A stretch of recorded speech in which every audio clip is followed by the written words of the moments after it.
Public exam వస్తుంది, board exam వస్తుందని పిల్లల్ని మనం భయపెట్టకూడదు. అంతెందుకు మన స్కూల్ ఒకసారి ఫస్ట్ క్లాస్ రాలేదా, 2 సార్లు స్టేట్ ఫస్ట్ రాలేదా? సారీ సార్, మీరు చెప్పేది ఒప్పుకుంటున్నాను. ఇక మీదట ఈ సబ్జెక్టులు మార్చాం సార్. 9th లో 10th పాఠాలు చెప్పం సార్.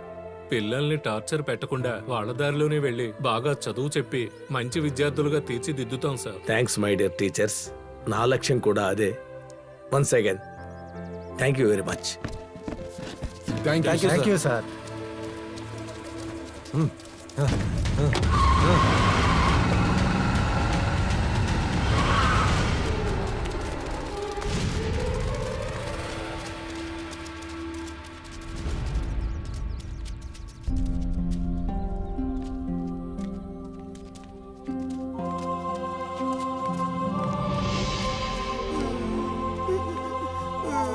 మాస్టర్